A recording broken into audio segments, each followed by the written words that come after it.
बिस्मिल्लाहिर्रहमानिर्रहीम। एंडोमेट्रियोसिस की वजूहात, अलामात और हर्बल तरीके इलाज। क्या आप औलाद जैसी नेमत से महरूम हैं? वो खवातीन जिनको प्रेगनेंसी नहीं हो रही, इस वीडियो को आखिर तक लाजमी देखिएगा। अस्सलाम वालेकुम नाजरीन, उम्मीद करती हूँ आप सब खैरियत से होंगे।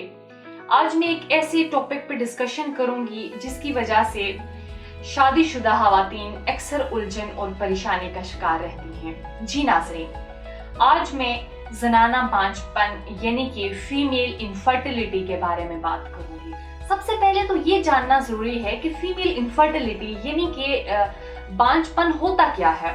आफ्टर मैरिज एक या एक से ज्यादा साल गुजरने के बाद भी अगर फीमेल कंसीव नहीं कर पा रही तो इसको बेसिकली फीमेल इनफर्टिलिटी यानी कि ज़नाना बांझपन कहा जाता है। ज़नाना बांझपन दो किस्म का हो सकता है, primary female infertility and secondary female infertility. Primary female infertility इब्तिदाई बांझपन की मरीजा वो खवातीन हैं जिन्हें पहले कभी भी प्रेगनेंसी ना हुई हो, एंड सेकेंड फीमेल इनफर्टिलिटी वो मरीज यानी कि वो खवातीन होती हैं जिनको एक दफा प्रेगनेंसी हुई हो लेकिन दूसरी दफा प्रेगनेंसी नहीं हो पा रही हो। प्रेगनेंसी के लिए फीमेल और मेल दोनों का हेल्दी होना बहुत जरूरी होता है। जिस तरह से मर्दों में ज़ोफ़े बा का मर्ज नहीं होना चाहिए यानी कि स्पर्म की तादाद और क्वालिटी मुनासिब होनी चाहिए, इसी तरह से औरतों को भी हेल्दी होना चाहिए।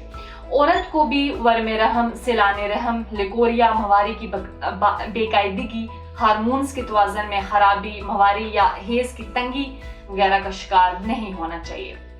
फीमेल इनफर्टिलिटी की एक इम्पोर्टेंट वजह एंडोमेट्रियोसिस भी हो सकता है, तो ये जानना भी जरूरी है कि एंडोमेट्रियोसिस क्या है, इसकी अलामात क्या हैं, इसकी वजूहात क्या हैं, इसके साथ एक हर्बल तरीका इलाज वो क्या है।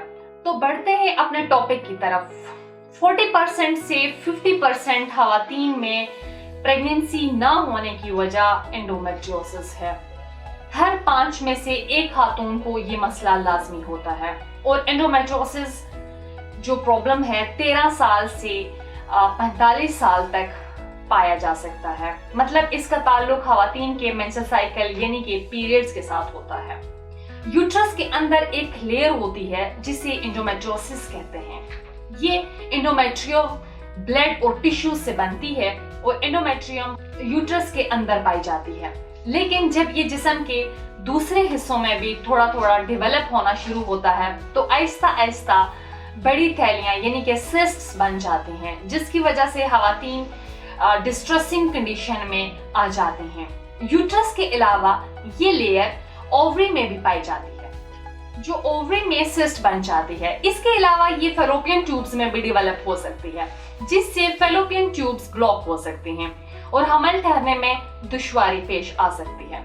इसके बाद एंडोमेट्रियोसिस की अलामात के बारे में अगर बात करें, इस मर्ज में बॉडी पेन, इसके अलावा जिस्म में और बहुत सारे चेंजेस आते हैं। इसमें जो सबसे कॉमन अलामत होती है वो है पेल्विक पेन यानी कि नाभ से नीचे का दर्द। ये दर्द आम दिनों में भी हो सकता है, लेकिन पीरियड्स के दौरान ये दर्द बढ़ जाता है।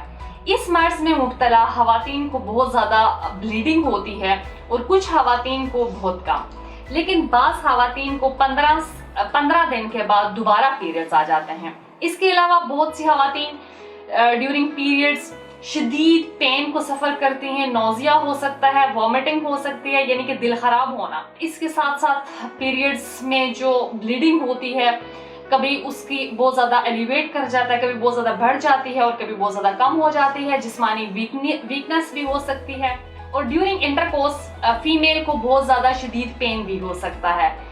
इस तरह जब एक औरत ऐसी कंडीशन से गुजर रही होती है तो सिर्फ औरत ही नहीं बल्कि इसका पूरा घर मुतासर होता है। अब मैं एंडोमेट्रियोसिस की अगर वजूहात यानी कि काजेज पे डिस्कस करूं तो नाजरीन, ये बीमारी जेनेटिक भी हो सकती है। इसके अलावा वो खवातीन जो हमल को रोकने की अद्वियात इस्तेमाल करती हैं, इन्हें ये मसला हो सकता है। इसकी सबसे अहम वजह हार्मोनल इम्बैलेंसमेंट है। वो खवातीन जिनमें एस्ट्रोजन हार्मोन ज्यादा मिकदार में बनते हों ان کو انڈومیٹریوسس کا مسئلہ ہو سکتا ہے۔ ناظرین، ان کی علامات اور وجوہات کے بعد ہم اگر بیماری کے علاج کے بارے میں بات کریں، میں خاص طور پر کہوں گی وہ خواتین جن میں یہ علامات پائی جاتی ہوں وہ اپنا ٹیسٹ لازمی کروائیں اور مرض کی تشخیص کے بعد ہربل طریقہ علاج استعمال کریں۔ ناظرین، عورتوں کے ان تمام مسائل اور ان کی وجوہات کو مد نظر رکھتے ہوئے Taseer Dawakhana and Taseer herbal pharma private limited registered کے شعبہ ریسرچ کے کوالیفائڈ حکمان doctors, lady doctors, pharmacist and scientist نے حکیم و ڈاکٹر طارق محمود تاثیر کی زیر سرپرستی ان تمام وجوہات پر غور و فکر کے بعد مختلف قسم کی جڑی بوٹیاں اور نایاب مرکبات پر تحقیق اور ریسرچ کے بعد فیمیل انفرٹیلیٹی اور اس کی اہم وجہ انڈومیٹریوسس کے جو سسٹ بن جاتے ہیں اس کے مکمل خاتمے کے لیے ہربل طریقہ علاج متعارف کرایا۔ یہ علاج مکمل طور پر قدرتی جڑی بوٹیوں پر مشتمل ہے جس کا کسی قسم کا آپ کی باڈی پہ سائیڈ افیکٹ نہیں ہوتا۔ ہمارا ہربل اور بیزر طریقہ علاج نہ صرف انڈومیٹریوسس کو ختم کرتا ہے، انڈومیٹریوسس سے بننے والے جو سسٹ ہوتے ہیں ان کو ختم کرتا ہے، بلکہ سوزش رحم سے ہونے والی تکلیف سے بھی نجات دلاتا ہے۔ تاثیر دواخانہ سے علاج کے بعد خواتین میں پیریڈز ریگولر ہو جاتے ہیں اور ان کا جو ڈیوریشن ہوتا ہے، دورانیہ ہوتا ہے، وہ نیچرل ڈیز کے اکارڈنگلی ہوتا ہے۔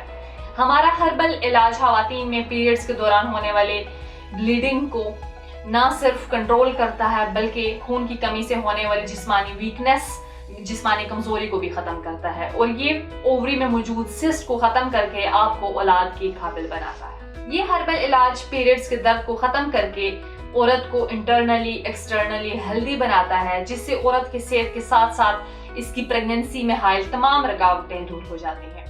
اس علاج میں شامل قیمتی جڑی بوٹیاں خواتین میں موجود ایسٹروجن اور ہارمون کی بڑھتی ہوئی مقدار کو کنٹرول کر کے اسے نارمل کرتا ہے، مہواری میں ہونے والے تکلیف، مہواری کی بے قاعدگی کو ختم کرتا ہے۔ ناظرین، علاج کے بعد کچھ پرہیز اور احتیاطی تدابیر کے بارے میں اگر بات کریں، گرم چٹپٹے تیز مسالے دار کھانوں سے پرہیز کریں، تازہ سبزیاں اور فروٹ کا لازمی استعمال کریں، اس کے علاوہ دودھ دہی کا استعمال زیادہ سے زیادہ استعمال کریں، ورزش کو اپنا معمول بنائیں کیونکہ پریگننسی میں حد سے زیادہ نہ بڑھیں، ہارمونز غیر متوازن ہو جاتے ہیں۔ اس سے خواتین کو چاہیے کہ اپنے ہائیجین کا خاص خیال رکھیں، ٹھنڈے پانی کا استعمال کم سے کم کریں۔ ناظرین، امید کرتی ہوں آج کے پروگرام سے خواتین کو بہت زیادہ رہنمائی ملی ہوگی۔ خواتین اس سے بھرپور فائدہ حاصل کریں۔ اگر آپ بھی زنانہ بانجھپن یا فیلوپین ٹیوبز یا یوٹرس اور اووری میں سسٹ کے متعلق کسی بھی مسئلے کا شکار ہیں تو دیر نہ کریں بلکہ آج ہی تاثیر دواخانہ تشریف لائیں۔ مکمل چیک اپ کے بعد اپنا علاج شروع کروائیں۔ آپ دنیا کے کسی بھی ملک میں ہوں، نیچے دیے گئے نمبر پر کال کر کے اپنا مسئلہ بتا سکتی ہیں۔ اس کے متعلق مزید معلومات اور رہنمائی کے لیے ہمارا یوٹیوب چینل تاثیر دواخانہ وزٹ کیجیے گا۔ اس کے ساتھ ہی آج کے پروگرام کا اختتام کروں گی۔ اگلے پروگرام میں ایک نئے ٹاپک کے ساتھ دوبارہ حاضر ہوں گی۔ تب تک کے لیے مجھے دیجیے گا اجازت۔ خدا حافظ۔